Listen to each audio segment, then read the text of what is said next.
দেখছেন কলকাতা টিভি, ভাস্বতী রয়েছে আপনাদের সঙ্গে। শুরু করছি সংবাদ সারাদিন। এখনো পর্যন্ত 6টি কেন্দ্রে প্রার্থী ঘোষণা হলো না কেন বিজেপির? প্রার্থীদের নামে আপত্তি আরএসএস এর। কবে প্রার্থী ঘোষণা, কবে প্রচার শুরু? অমিত শাহর ফয়সালাতেও চূড়ান্ত হয়নি তালিকা। এখনো পর্যন্ত আমরা শেষ দেখলাম যে 13টি বিধানসভা আসনে প্রার্থী ঘোষণা করেছিল বিজেপি নেতৃত্ব, যেখানে নজরে ছিল বাগদা বিধানসভা কেন্দ্র, যেখানে শান্তনু ঠাকুরের স্ত্রী এবং শান্তনু ঠাকুরের বোন যে লড়াই। অন্যদিকে আমরা দেখেছি যে এই 13 বিধানসভা কেন্দ্রে প্রার্থী তালিকা ঘোষণা হলেও এখনো পর্যন্ত 6 কেন্দ্রে প্রার্থী ঘোষণা হলো না বিজেপির। প্রার্থীদের নামে আপত্তি আরএসএস এর। কবে প্রার্থী ঘোষণা, কবে প্রচার শুরু? অমিত শাহর ফয়সালাতেও এখনো পর্যন্ত চূড়ান্ত তালিকা সামনে আসেনি। 13 আসনে বিজেপির শেষ প্রার্থী তালিকা প্রকাশিত হয়েছিল চতুর্থ দফায়। মোট 4 দফায় প্রার্থী তালিকা প্রকাশিত হয়েছে, তবে এখনো পর্যন্ত 6টি আসনে প্রার্থী তালিকা প্রকাশ হয়নি। প্রার্থী নিয়ে আরএসএস ভার্সেস বিজেপি। প্রার্থীদের নামে আপত্তি আরএসএস এর। এখনো পর্যন্ত 6 কেন্দ্রে প্রার্থী ঘোষণা হলো না বিজেপি। শেষ চতুর্থ দফায় 13টি বিধানসভা কেন্দ্রের প্রার্থী তালিকা ঘোষণা করেছিল বিজেপি, যেখানে বাগদা কেন্দ্র ছিল। ময়নাগুড়ি কেন্দ্রের প্রার্থী সেখানে বদল করা হয়েছিল অসন্তোষের জেরে। বিস্তারিত জানবো এ বিষয়ে আমার সঙ্গে ফোন লাইনে রয়েছেন আমাদের বিশেষ প্রতিনিধি অঞ্জন রায়। অঞ্জনদা, এখনো পর্যন্ত 6টি কেন্দ্রে প্রার্থী দিতে পারেনি বিজেপি। অমিত শাহর ফয়সালাতেও কোনো রকম কোনো সমাধান হয়নি এখনো পর্যন্ত। আরএসএস এবং বিজেপির মধ্যে এই বিষয়ে কি বিতর্ক চলছে, কি অবস্থান দুপক্ষের? দেখো, দ্বিতীয় পর্বের নমিনেশন দেওয়া শুরু হয়ে গেছে গতকাল থেকে। সেখানে দাঁড়িয়ে সম্ভবত 9 তারিখ দ্বিতীয় পর্বের নমিনেশনের শেষ দিন। এখনো কিন্তু 6টি আসনে বিজেপি প্রার্থী দিতে পারেনি। আমাদের কাছে যা খবর, যে বিজেপি প্রার্থী এই 6 জনের নাম চূড়ান্ত করার পর আরএসএস তীব্র আপত্তি জানায়। ফলে সেই প্রার্থী নাম প্রকাশ করা হয়নি। অমিত শাহ এসেছিলেন গতকাল, তিনিও চেষ্টা করেন বিষয়টা নিয়ে আলোচনা করে ফয়সালা করতে, কিন্তু এখনো পর্যন্ত কোন রকম ফয়সালার ইঙ্গিত পাওয়া যায়নি। আমরা শুনছি যেটা, যে কোর্ট এলাকায় রাজ্য বিজেপি যাকে করতে চাইছে তাকে নিয়ে একটা বড় আপত্তি শোনা যাচ্ছে। মধ্যমগ্রাম কেন্দ্রে যে মহিলা প্রার্থী বিজেপি করতে চাইছে তাকে নিয়ে আরএসএস একটা বড় আপত্তি তুলছে। ফলে এরকম টুকরো টুকরো আপত্তির ফলেই কিন্তু এই 6টি প্রার্থীর নাম ঘোষণা হয়নি। ফলে স্বাভাবিকভাবেই সেই এলাকায় তৃণমূল কর্মীরা খুব হতাশ। তারা কাকে দিয়ে প্রচার করবেন, কি প্রচার করবেন, এখনো তারা জানেন না। আমরা সকালে আজকে রাজ্য নেতৃত্বের সঙ্গে যোগাযোগ করেছিলাম।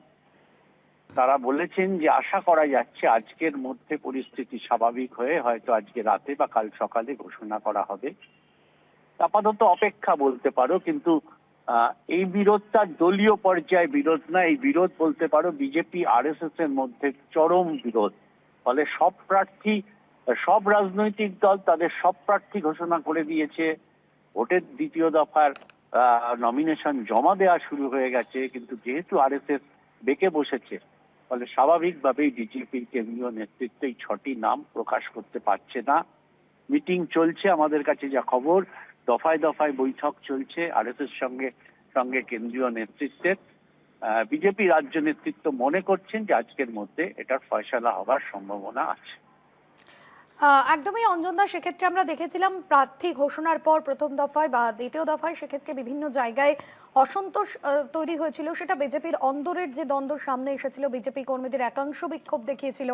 এবার কি বিজেপি আরএসএস এর এই যে বিতর্কটা তৈরি হলো, এটা ভোটে প্রভাব পড়তে পারে? অঞ্জনদা, আপনি সঙ্গে থাকুন, আপনার কাছে আসবো এই বিষয়ে।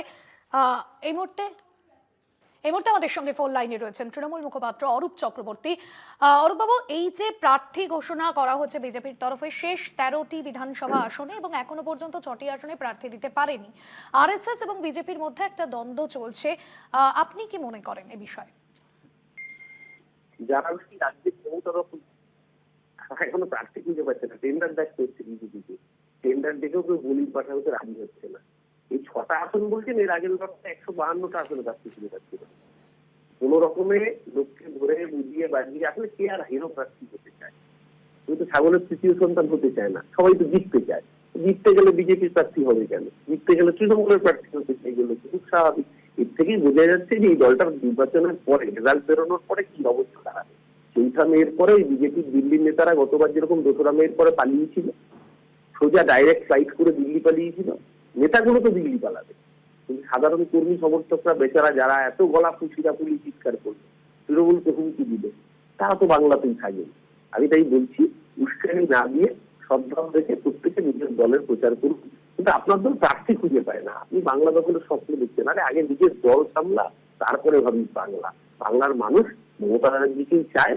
তাই 2026 বিজেপি ফিরিস, চতুর্থবার মা মাটি মানুষের সরকার, মমতাদির নেতৃত্বে অভিষেকের সেটা প্রতিষ্ঠা। আজকে বিজেপি কেন্দ্র থেকেও প্রার্থী খুঁজে পাচ্ছে না, প্রমাণ করছে যে এই অবস্থায় ভারতীয় জনতা পার্টি যে কি লেজের উপরে হতে চলেছে আগামী 4 তারিখের পর।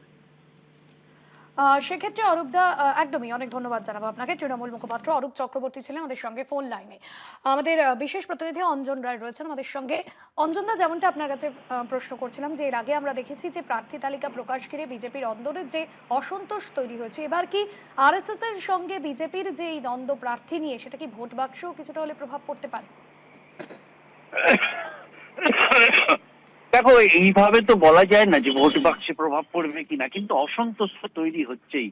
বিশেষ করে এই 6 কেন্দ্রের বিজেপি কর্মীরা হতাশ, তারা জানে না যে কাকে তারা প্রার্থী হিসাবে প্রচার করবেন। সময় চলে যাচ্ছে, এই 6 কেন্দ্রের ভোট 29 এই মাসের 29 তারিখ। ফলে স্বাভাবিকভাবে কর্মীরাও বিক্ষোভ, এবং এবারে বিজেপির প্রার্থী তালিকায় দেখা তো গেছে যে বহু ক্ষেত্রে বিক্ষোভ হয়েছে বারবার বিজেপি দপ্তরে। এটা আগের বারও দেখা গেছে, কিন্তু এবারের নতুনত্ব যেটা, যে বহু কর্মী সারা বছর কাজ করেছেন, জেলার নেতা সারা বছর কাজ করেছেন, মার খেয়েছেন শাসক দলের, এলাকা ছাড়া হয়েছে, গুরুত্ব কিন্তু তারা প্রার্থীর ক্ষেত্রে পায়নি। বরং নেতাদের পেছনে ঘোরা, অল ইন্ডিয়া নেতারা যারা এসছেন ইলেকশন করতে গত 3-4 বছর ধরে এই রাজ্যের ইলেকশনের জন্য, বরঞ্চ তাদের পেছনে ঘোরা বহু মানুষ প্রার্থী হিসাবে গুরুত্ব পেয়েছে। এই ক্ষোভটা কিন্তু বিজেপির কর্মীদের মধ্যে প্রবল ভাবে রয়েছে। এর প্রভাব কিন্তু বিজেপিকে নির্বাচনে দিতে হবে, এ বিষয়ে কোনো সন্দেহ নেই। কারণ আমাদের কাছে খবর যে একটা অংশ ধীরে ধীরে বসে যাচ্ছে, তারা বিজেপির কর্মসূচিতে আসছে না, যা বিজেপির নির্বাচনের ক্ষেত্রে বলতে পারো অশনি সংকেত। প্রধান বিরোধী দল যারা ক্ষমতায় থাকার পর আর দখল করবে ভাবছে, তাদের কর্মীদের মধ্যে যদি এই মনোভাব সৃষ্টি হয়, নিঃসন্দেহে এটা রাজ্য বিজেপির কাছে একটা বড় ব্যর্থতার চিত্র বোঝা যেতে পারে। এবং তারই বোধহয় ক্ষুদ্র একটা সংস্করণ হচ্ছে এই 6 কেন্দ্রে প্রার্থীর নাম ঘোষণা করতে এত দেরি, এত বিরোধ হচ্ছে বলতে পারো। একদমই ধন্যবাদ জানাবো অঞ্জনদা আপনাকে। আমাদের বিশেষ প্রতিনিধি অঞ্জন রায় ছিলেন ফোন লাইন। আপনাদের জানিয়ে রাখবো, 6 কেন্দ্রে প্রার্থী কবে ঘোষণা হবে তা নিয়ে ইতিমধ্যেই বিজেপির অন্দরে এবং আরএসএস এর মধ্যে যে দ্বন্দ্ব বাড়ছে। প্রার্থীদের নামে আপত্তি আরএসএস এর। শেষ 13টি বিধানসভা আসনে প্রার্থী ঘোষণা করেছিল বিজেপি, এবং যেখানে দেখা গিয়েছে চৌরঙ্গি বিধানসভা আসনে প্রার্থী ঘোষণা করা হয়েছিল। চৌরঙ্গি থেকে সন্তোষ পাঠক, বাগদাতে শান্তনু ঠাকুরের বোন এবং শান্তনু ঠাকুরের স্ত্রীর মধ্যে যে লড়াই ঠাকুর পরিবারে।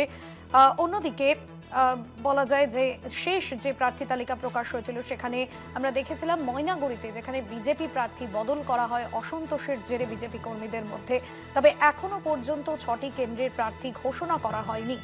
মনোনয়ন জমা দেওয়ার যে প্রস্তুতি, সেই প্রস্তুতিও শুরু হয়ে গিয়েছে, মনোনয়ন জমা দেওয়া শুরু হয়ে গিয়েছে। সেক্ষেত্রে আর কবে 6 আসনে প্রার্থী ঘোষণা করা হবে, এবং সেই নিয়ে কিন্তু ইতিমধ্যেই জল্পনা তৈরি হয়েছে।